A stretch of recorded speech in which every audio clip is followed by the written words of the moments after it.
From our studios in New York, here is Stone Phillips. Good evening. You may have a hard time believing what we're about to show you could ever happen in America. And you may wonder, as we did, why the whole story has never been told. But tonight, it finally can be, after a 3-month investigation that took us from the southern U.S. to South America. Lee Thompson uncovered an incredible story of kidnapping and cover-up that's been buried since World War II. Here's her exclusive report.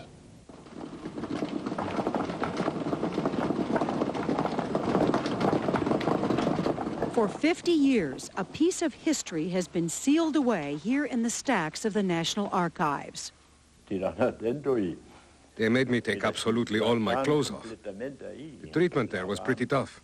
It's a secret so well kept, almost no one knew it was here until now. Nothing justifies that. Nothing. Deep in thousands of once classified files, Dateline has uncovered what might be one of the biggest kidnappings in recent history. At times there were rumors that they had killed everyone, and we would get more and more worried. The victims were thousands of civilians in Latin America. Men, women, children, even grandparents, taken from their countries, often at gunpoint, and held captive. You might think this was the work of terrorists, but this plan was hatched and quietly carried out by our own U.S. government. They were kidnapped when the world was at war. December 7, 1941. From the flash of bombs over Pearl Harbor to the constant advance of the enemy in Europe, fear gripped the nation. Well, I was managing my farm, my coffee farm. For Hugo Dregge, then a young German immigrant, news of World War traveled slowly to his farm in the highlands of Guatemala. He came here seeking a better life. He found it and married. And for 20 years, he lived quietly, a world away from Germany. Then one night, a knock at the door shattered his quiet life. There were 6 police. Guatemalan. And they took me on foot. I think it was something like 12 miles on foot. Police dragged Dregge into the night at gunpoint and marched him down a rural road, never telling him where or why he was being taken. Dregge says at the time he was painfully ill with malaria and struggled with each step. I didn't feel anything because I was so sick. So then we went into the jail in Guatemala City for a while. It was then Guatemalan police turned him over to American soldiers. The Americans never charged him with a crime, never gave him a hearing. He never had a trial. And I wanted to say to my wife certain things. German was forbidden, okay. So we say goodbye, but we embraced for a little while. He said to me, stay here in Guatemala. No, te vas en otra parte. You have to defend the finca. Defend the finca, he told her. Save the farm. Pregnant with a 3rd child, Oda Dregge would not see her husband again for 5 years. Our Dateline investigation found Hugo Dregge was only one among thousands of civilians forced from their homes in an extraordinary roundup.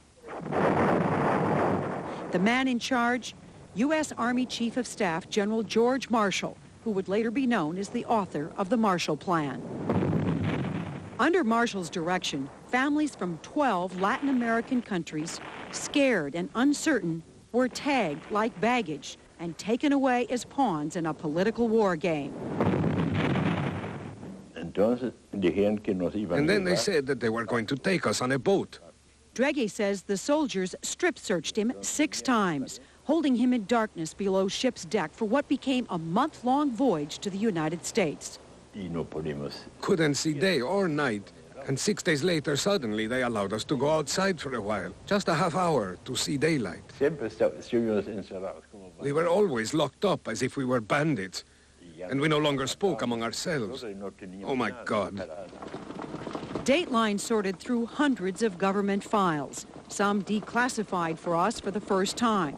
What we found is shocking. With computer analysis, we discovered at least 2,800 Latin American Germans taken into U.S. custody during the war. An estimated 2,200 Japanese, most from Peru, unknown numbers of Italians, and a half dozen other nationalities. In all, our investigation found the U.S. government seized more than 5,000 civilians from a dozen Central and South American countries, all part of a secret plan that would only become clear later. This is the railroad track, and they unloaded them, and they marched them down the railroad track. In the small town of Kennedy, Texas, Gracie Franklin watched the prisoners arrive from her aunt's front porch. The man in the tower had a gun, and the man on the horseback was riding around with a gun. Did it look like a prison? Yes, it did look like a prison. While she was just across the street from Camp Kennedy, Gracie Franklin says she knew nothing about those held inside, people the Justice Department called dangerous enemy aliens. It was very hush-hush. They really didn't tell us a whole lot about it. But we know now the government set up Camp Kennedy and 24 others like it in 1942 in a quiet agreement with Latin American countries. The idea was to preserve the integrity and solidarity of the American continent from subversive activities. It meant rounding up anyone who might be a military threat. But how many of those taken by the U.S. were really spies? Dateline found the government had evidence against just a handful, some 140 cases out of more than 5,000 people kidnapped. They brought in people from Latin America who hadn't been out of the hills for 30 years. They wanted to know, well, how's the Kaiser doing? And the Kaiser hadn't been around for 30 years when they got here. Art Jacobs went back with us to Crystal City, Texas, to show us the camp where he and the kidnapped Latin Americans were once locked up. Here is a party of women and children arriving in Crystal City. At its peak, Crystal City alone held more than 3,000 people in small huts and duplexes without bathrooms or kitchens. The fence, the loss of freedom. At 12 years old, a young Art Jacobs from Brooklyn, New York, found himself at Crystal City. The government shipped him and his German-born parents there, along with hundreds of other families rounded up in the United States. But even then, he wondered how Latin Americans, most who didn't even speak English, ended up behind a fence in Texas. Right here. After years of research, Jacobs thinks he knows why. They were kidnapped. They were literally kidnapped and brought into this country.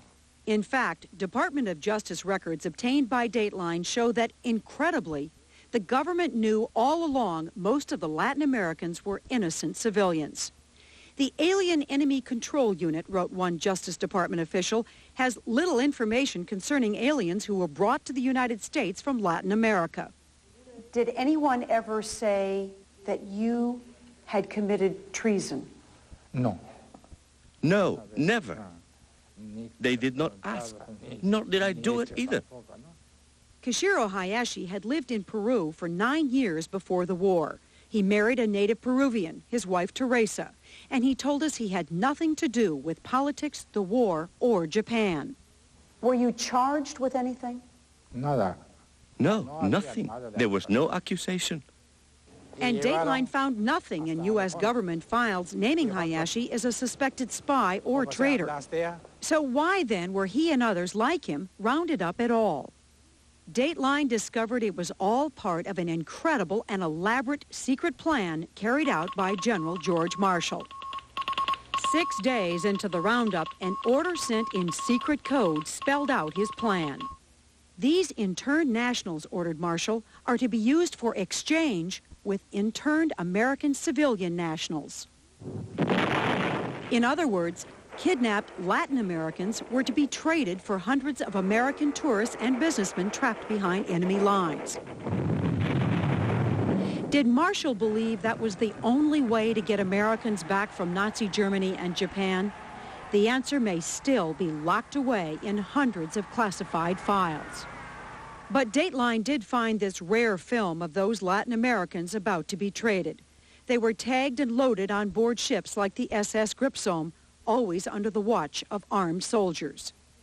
There were 2 exchanges with Japan, 6 with Nazi Germany. Nearly half of those taken from Latin America, some 2,300 civilians, were placed on exchange ships. Not everyone went willingly. We found Hugo Dragi's name on a list of people who begged not to be sent to Germany. When you told them you didn't want to go back, what did they say? He said otherwise you will go tied up. Well, so you have to go. 1 month later, Draghi says, armed American soldiers forced him on the boat and shipped him to Germany. It was 1944, the height of the Allied bombing. Those 5 years, a lot happened to me. Every day was a lot. Bombs coming from above. Others like Draghi suffered the same fate.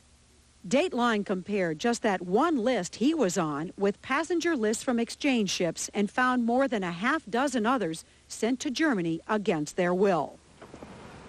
Most frightening is that among the innocent civilians seized from the streets of Central and South America, among those very people the U.S. held captive, were at least some German Jews. If all of this was about exchanges, is it possible that some Jews were sent back to Germany? Yes, it's not only possible, but it's highly plausible that they were. In fact, among those sent back to Germany, we found names like Rosenbaum, Feldman, Rosenthal, Stein, Goldman, and Eisenberg.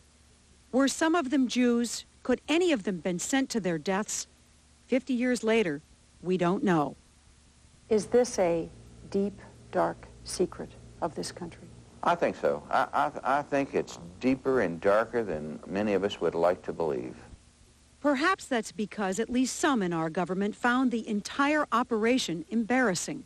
Buried deep in the U.S. archives, Dateline uncovered this State Department memo dated 1943. It says, "I think it is undesirable for the written record to show that the initiative for the roundup came from us." The memo was never signed. And even to think that we would try to kidnap people from Latin America, bring them up here, and then cover it up. I mean, either you had a cause or you didn't have a cause. In that same memo, it also says, show that the deporting government had requested our collaboration. Oh, well, that does it right there. That ought to be proof enough for the President of the United States and Congress to say, look, we need to investigate this and clear all this up. You might wonder why these Latin American countries cooperated and turned their own people over to the U.S. Hugo Draghi says he knows why. When at the end of those 5 years I returned, we had nothing. We had nothing to live on. They had taken everything away, all our property, everything. Countries throughout Latin America profited the same way, seizing farms and businesses from those they turned over to the United States. Some people have likened this to kidnapping. I'm sure it feels like that. 10 years ago, Angus Macbeth was chief counsel to a presidential commission which won a formal apology and $20,000 for each Japanese American relocated during the war. But the commission never fully studied what happened to Latin Americans and never found what Dateline found. So there's been no apology to Kishiro Hayashi, Hugo Draghi, or thousands of others. And it wasn't directly in what Congress asked us to do. Does the United States owe these people? A strong argument can be made for that. But I think it's the kind of thing that deserves a very close look by the government. Is for the government to say, we screwed up. We made a mistake. We shouldn't have done this. And we need to tell the truth so it doesn't happen again. As of now, there is no organized effort among victims of the program to seek compensation from the U.S. government. But now that the story's out, that could change. In the meantime, the law that allows the U.S. government the right to hold any alien born of an enemy nationality is still on the books. It was passed